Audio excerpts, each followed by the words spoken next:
اقوال میں رہتا ہوں۔ سردیوں کے دن تھے۔ میں نے سوچا کہ چھت پر جا کر دھوپ سیک لوں۔ وہاں ایک چارپائی پڑی تھی اور نیچے کمرے میں میرے شوہر سو رہے تھے۔ میں دھوپ میں لیٹ گئی۔ ہمارے گھر میں میرے شوہر اور ساس کے علاوہ کوئی نہیں رہتا تھا۔ لیٹے لیٹے جانے کب میری آنکھ لگ گئی اور میں سو گئی۔ ابھی میری آنکھ لگی تھی، کچھ دیر ہوئی تھی کہ مجھے ایسا محسوس ہوا کہ جیسے کوئی میری کمر پر ہاتھ پھیر رہا ہے۔ میں نے سمجھا میرے شوہر ہے۔ میں خاموشی سے لیٹی رہی اور وہ آہستہ آہستہ آگے بڑھتا گیا۔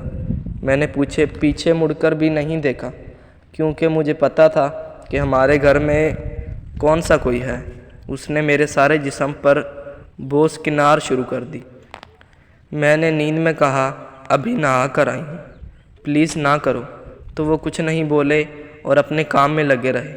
میں بھی عورت تھی، میری خواہشات بھی بھڑک اٹھی۔ میں نے اپنی شلوار نیچے کر دی تو انہوں نے بھی اگلا کام شروع کر دیا۔ شلوار نیچے کرنا اس بات کا اشارہ تھا کہ اگلا کام کرو، تو انہوں نے مباشرت شروع کر دی۔ مجھے بہت زیادہ تکلیف ہو رہی تھی، جیسے میرا پہلی بار ہو یا میرا مثانہ پھٹ جائے گا۔ وہ بہت زور زور سے کر رہے تھے۔ میں نے کہا، آرام سے کریں، آپ کو کیا ہو گیا ہے؟ تو وہ خاموش رہے اور اسی طرح لگے رہے۔ میں نے پھر خاموشی اختیار کی اور لیٹی رہی۔ اب ان کو تقریباً 2 گھنٹے ہو گئے تھے۔ اتنی دیر پہلے کبھی نہیں لگائی تھی۔ میں لیٹی رہی اور کچھ منٹوں بعد وہ رک گئے۔ میں نے سوچا فری ہو گئے۔ کچھ دیر بعد دھوپ میں لیٹ جاتی ہوں اور تقریباً جب 10 منٹ بعد نیچے گئی تو میرا شوہر وہاں ہی سو رہا تھا۔ میں نے ان کو جگایا اور پوچھا، اتنی جلدی سو بھی گئے؟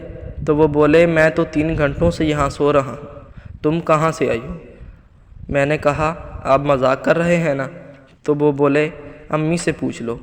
تو ساس نے بتایا کہ وہ سو رہا تھا، مگر میرے تو رنگ ہی اڑ گئے۔ ان کا یقین نہیں کیا۔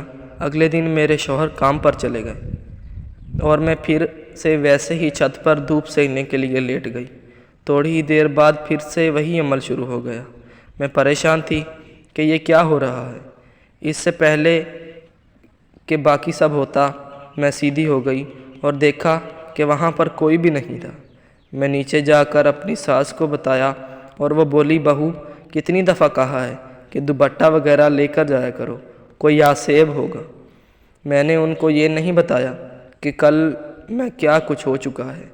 میری ساس بولی، اگر تم نماز پڑھو، قرآن کھولو تو ایسا کچھ نہ ہوگا، مگر تم تو کچھ ہی نہیں سوچتی۔